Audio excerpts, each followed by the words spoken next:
आता कंसवध झाला आहे आणि त्याच्यानंतर हा जो 6वा दिवस आहे, त्या 6व्या दिवसाच्या सगळ्या ज्या कथा आहेत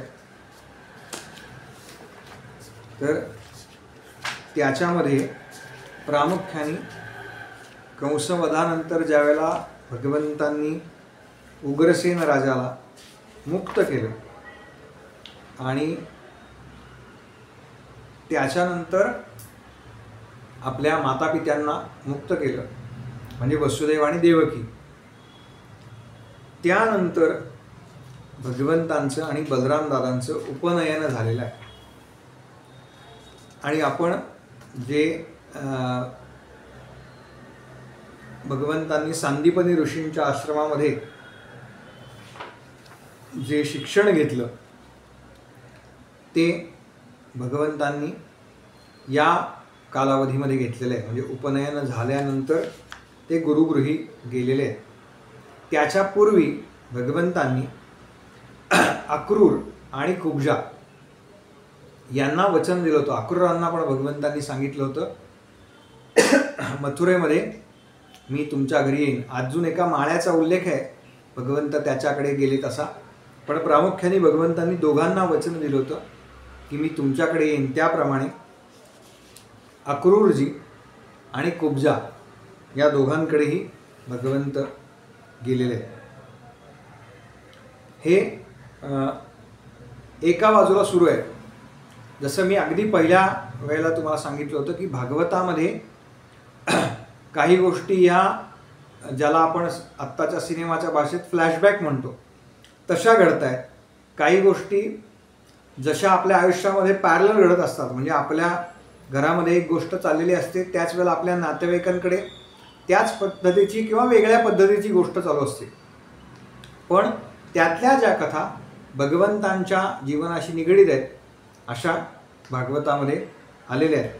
त्यातल्या दशमस्कंधातला जो उत्तरार्ध आहे तिथे या सगळ्या कथा सुरू होतात. त्यात प्रामुख्याने जरासंधाबरोबर झालेलं जे युद्ध आहे त्या सगळ्याचा उल्लेख येतो. कंस वध झाला आणि त्यानंतर कंसाच्या 2 ज्या पत्न्या आहेत, त्याच्या ज्या राण्या आहेत, त्यातल्या एकीचं नाव आहे अस्ती आणि एकीचं आहे प्राप्ती. या दोघीही जरासंध नावाचा जो राजा आहे या जरासंधाच्या कन्या आहेत. आता एका अर्थाने बघितलं तर मुळात या दोघांचंही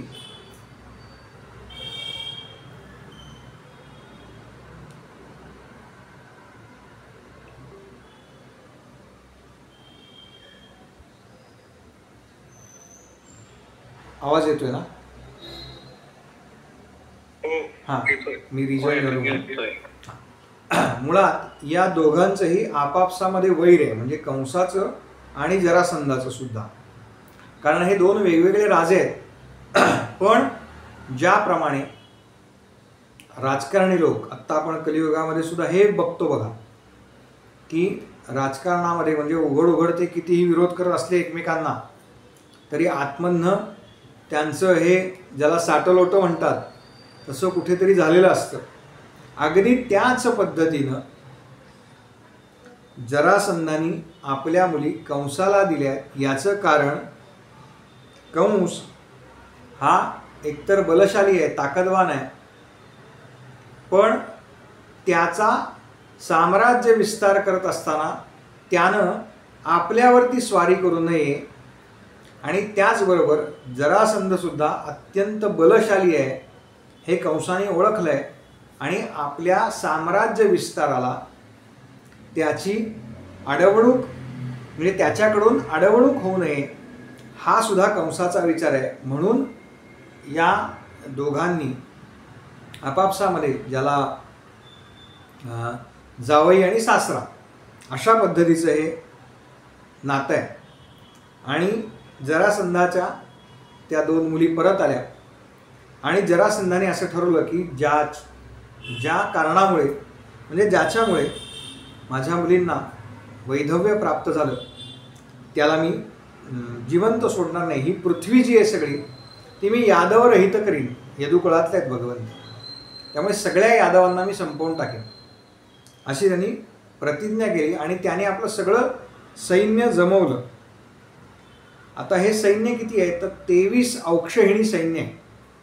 आता औक्षहिणी याचा हे एक मोजमाप आहे, म्हणजे ज्याला युनिट आपण म्हणू, ते किती आहे हे तुम्हाला कळेल. महाभारताच्या युद्धामध्ये 18 औक्षहिणी सैन्य पहिल्या भागामध्ये आहे. आत्ता माझ्याकडे समोर त्याची आकडेवारी नाही आहे, पण एवढे घोडदळ, एवढं पायदळ, एवढे रथ, असं जे सगळं एकत्रित केलं तर त्याला एक औक्षहिणी असं सैन्य. असं 23 औक्षहिणी सैन्य त्यांनी एकत्र केलेलं आहे. आणि असं सैन्य घेऊन जरासंधानं श्रीकृष्णावरती स्वारी केली आहे. आता आपल्याला सगळ्यांना माहिती आहे की भगवंतांचा मुळात अवतार कसा करताय, तर हे जे सगळे दुष्ट आहेत त्या दुष्टांचा निपात करण्याकरता.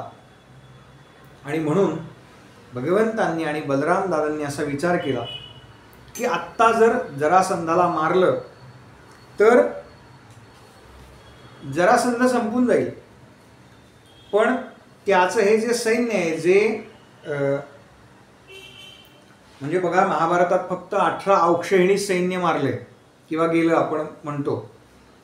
जरासंधाने दरवेळेला 23 औक्षहिणी सैन्य एकत्र केले आणि त्यांनी स्वारी केली. तर त्याला मारण्यापेक्षा त्याचं सैन्य जर आपण मारलं तर पृथ्वीवर जे दुष्ट आहेत अशा पुष्कळशा दुष्टांचा, पुष्कळशा असुरांचा भार कमी होईल.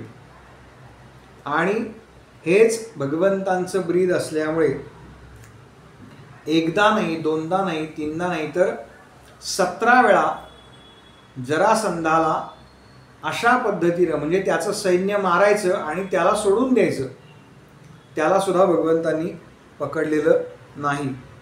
असं दरवेळेला 23 औक्षहिणी सैन्य त्यांनी जमा केलं आणि त्या संपूर्ण सेनेचा भगवंतांनी त्या संपूर्ण 23 औक्षहिणी सेनेला संपवला आणि जरासंधाला मोकळा सोडला. असं प्रत्येक वेळेला केलेलं आहे. आणि आता पुन्हा तो 24व्यांदा ती सगळी सेना एकत्र करतोय. त्याच वेळेला देवर्षी नारद जरासंधाकडे गेलेले आहेत आणि नारदांनी जरासंधाला सांगितलंय की जरासंधा, तू दरवेळेला काय करतोस की तू एकटा पुढे जातोस, एवढी सगळी सैन्य तू गोळा केलेली आहेस. असं आपल्याला माहिती आहे कंसाच्या वेळेला सुद्धा नारदांनी कंसाला असं सांगितलं की काय कंसा तुझं काय चाललंय, कशा पद्धतीनं चाललंय. ज्यावेळेला त्याची पापं भरत येण्याकरता म्हणून नारदांनी कसे प्रयत्न केले. तसंच कालयवन नावाचा एक राक्षस आहे किंवा दैत्य आहे. कंसाप्रमाणेच तो अत्यंत क्रूर आहे आणि युद्धामध्ये अनेक युद्धामध्ये तो अजिंक्य आहे. म्हणून नारदांनी जरासंधाला असं सांगितलं की तू कालयवनाला बरोबर नाही. हा कालयवन जर तुझ्या बाजूने उभा राहिला तर कालयवनाला जिंकणं हे कुणालाही शक्य नाही. म्हणून तू कालयवनाला तुझ्या बाजूने युद्धामध्ये उतरव. आणि म्हणून जरासंधानं कालयवनाशी संगनमत केलं आणि पुन्हा सगळ्या सैन्याची जमवाजमव केली. आणि आता कालयवनासह जरासंध पुन्हा एकदा श्रीकृष्ण आणि बलराम यांच्यावरती चालू झाला. प्रसंग असा घडला आहे की मथुरेच्या चारही बाजूनी म्हणजे मथुरेला पूर्ण वेढा दिलाय या सगळ्या सैन्याने. मथुरा नगरीला वेढा दिलाय आणि त्या मथुरा नगरीचं जे द्वार आहे त्या दारातून आता मथुरा नगरीला वेढा पडला ही बातमी भगवंतांना कळाली. आणि त्याच वेळेला भगवंत आणि बलराम दादा एकूण त्या सगळ्याची पाहणी करण्याकरता म्हणून आले की पुन्हा जरासंधाचा सगळं सैन्य आपण संपवावं या विचाराने ते आले. आणि त्यावेळेला त्यांनी पाहिलं की जरासंध आता एकटा नाही आहे, तर त्याच्याबरोबर कालयवन सुद्धा आहे. त्यावेळेला भगवंत आणि बलराम दादा यांच्यामध्ये जो वार्तालाप झाला त्याचा मतितार्थ असा आहे की समजा भगवंत जरासंधाशी आणि कालयवन बलराम दादांशी युद्ध करायला लागले, लढाई करायला लागले किंवा उलट, तर त्यावेळेला हे जे सैन्य आहे जरासंधानं आत्ता गोळा करून आणलेलं, ते सैन्य काय करेल, तर ते सैन्य मथुरावासी जे आहेत त्या मथुरावासियांना त्रास देईल आणि त्यांचा या सगळ्यामध्ये कोणताही दोष नसताना नाहक ते मारले जातील. आणि म्हणून भगवंतांनी आपल्या योगमायेला पाचारण केलं आणि त्या योगमायेतून भगवंतांनी समुद्राच्या आतमध्ये एक नगरी निर्माण केली. त्या नगरीचं नाव द्वारका. द्वारकेची अनेक वर्णनं तुम्ही ऐकली असतील, ती या ठिकाणी सांगायला हरकत नाही. सोन्याची होती संपूर्ण असं म्हणतात. त्या द्वारका नगरीची निर्मिती केली आणि एका रात्रीमध्ये त्याची निर्मिती केली आणि त्याच रात्रीमध्ये संपूर्ण मथुरावासियांना त्या द्वारकेमध्ये नेऊन वसवलं. आणि आता म्हणजे मथुरेला वेढा पडलेलाच आहे. आता मथुरेमध्ये नागरिक कोणी नाही, प्राणी पशु पक्षी कोणी नाही, गोधन कोणीही नाही. आणि दरवाजावरती फक्त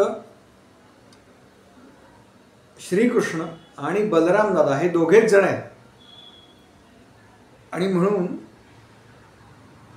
त्या सगळ्याची पाहणी करत असताना जसा कालयवन या दोघांवरती धावून गेला तसे भगवंत आपल्या रथातून खाली उतरले. आणि आता लक्षात घ्या, आपल्यावरती एखादा कोणी जर धावून आला तर त्याला दोन गोष्टी आहेत, एकतर प्रतिकार करणं किंवा त्याच्यापासून लांब जाणं. म्हणून भगवंतांना त्याचं काय करायचं ही योजना आधी ठरलेली आहे. याच्याकरता भगवंतांनी पाठ दाखवली असं म्हणतात. भगवंतांनी त्याच्याकडे पाठ फिरवली आणि भगवंत धावत निघाले.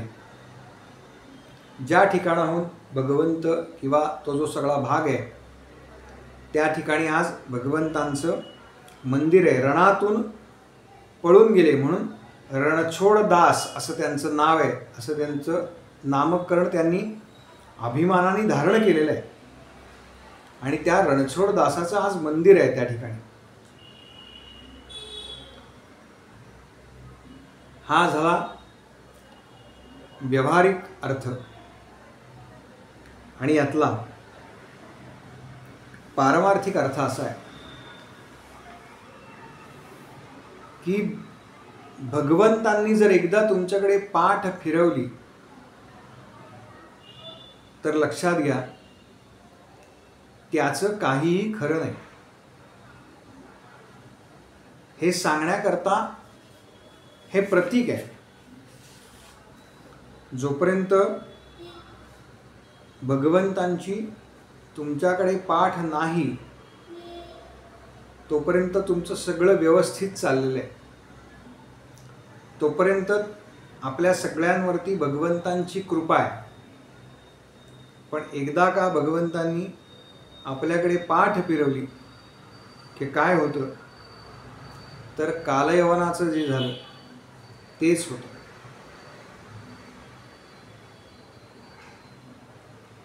भगवंत धावत धावत लांबपर्यंत गेले आणि एका गुहेमध्ये जाऊन लपले. आता ही गुहा जी आहे त्या गुहेमध्ये आधीपासूनच मुचकुंद नावाचा एक राजा हा निद्राधीन झाला होता.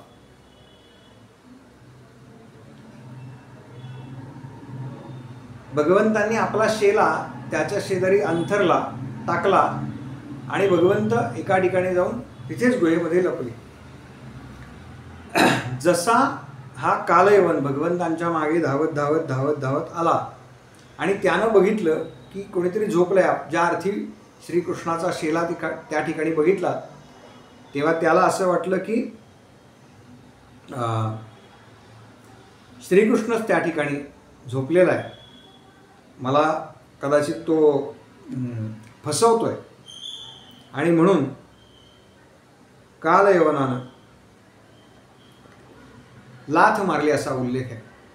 दत्ता प्रहार केला मुचकुंदाला आणि मुचकुंद झोपेतून जागा झाला. जागा झाल्याबरोबर त्याच्या दृष्टीला तो कालयवन पडला आणि तो कालयवन जळून भस्म झाला.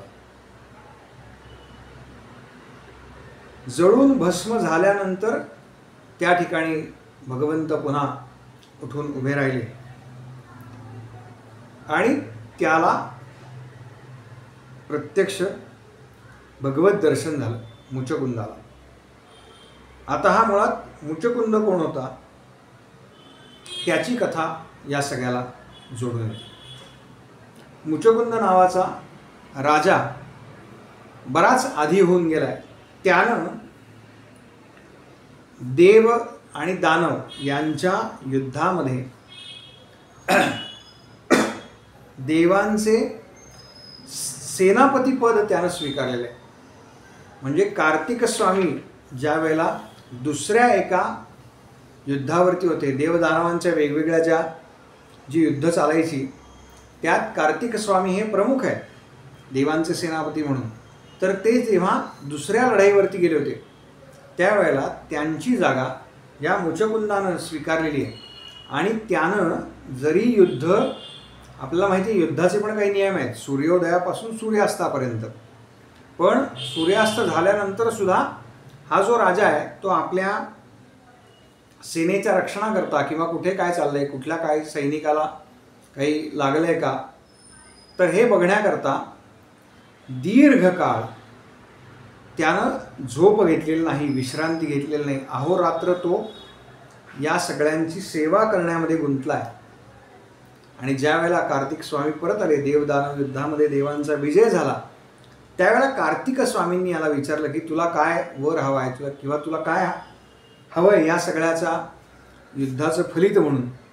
तेव्हा तो म्हणला की मी दीर्घकाळ झोपलेलो नाही, तेव्हा मला दीर्घकाळ झोप लागेल असा तुम्ही वर द्या. आणि ज्यावेळेला माझी झोप पूर्ण होईल त्यावेळेला मला भगवंतांचं दर्शन घडावं अशी माझी इच्छा आहे, प्रत्यक्ष भगवान महाविष्णूंचं.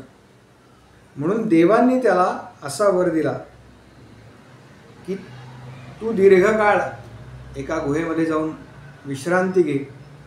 तुझी निद्रा मोडण्याचा जर कोणी प्रयत्न केला तर तू जेव्हा डोळे उघडून त्याच्याकडे बघशील तेव्हा तो जळून भस्म होईल आणि त्यानंतर मात्र तुला भगवंतांचं दर्शन घडेल.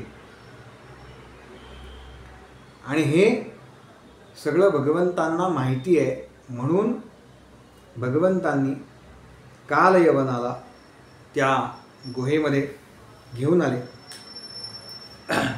कालयवनानं मुचकुंदाला दत्ता प्रहार केला. मुचकुंदानं बघितलं आणि कालयवन भस्मसात झाला. मुचकुंदाला भगवंतांचं दर्शन झालं आणि त्यांनी पुढे आपल्या सद्गती करता भगवंतांकडे अपेक्षित जे आहे ते मागितलं. भगवंतांनीही त्याला अपेक्षित जो वर आहे तो दिला. तथास्तु म्हणाले भगवंत आणि त्याला आपल्या मार्गाला जायला सांगितलं. आणि पुन्हा भगवंत आपल्या धामामध्ये, म्हणजे आता जे धाम भगवंतांनी या सर्व मथुरावासियांकरता तयार केले असं जे धाम आहे ते म्हणजे द्वारका, या द्वारका नगरीमध्ये आले. जरासंधाला असं वाटलं की श्रीकृष्णाचा तो जो सगळा मुचकुंद भस्म झाला होता, त्यावेळेला मोठा आगीचा लोट बाहेर आला, तेव्हा त्या आगीच्या लोटामध्ये श्रीकृष्ण आणि बलराम दादा हे जळून गेले असं जरासंधाला वाटलं. तो आपल्या राज्यामध्ये परत आला आणि श्रीकृष्ण आणि बलराम दादा सुखरूप आपल्या द्वारका नावाच्या नगरीमध्ये परत आले.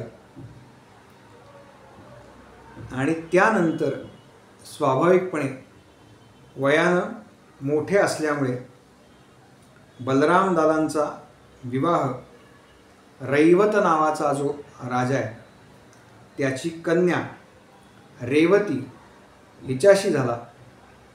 आणि त्याच्यानंतर आता मोठ्या भावाचा विवाह झाला आहे म्हटल्यावर स्वाभाविकपणे लहान भावाचा विवाह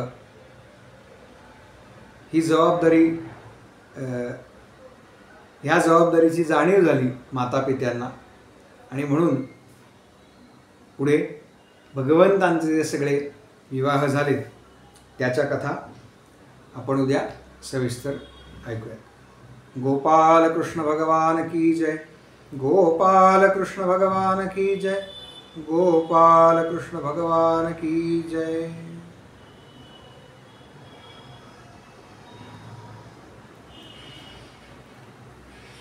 काही विचारायचं असेल, सांगायचं असेल तर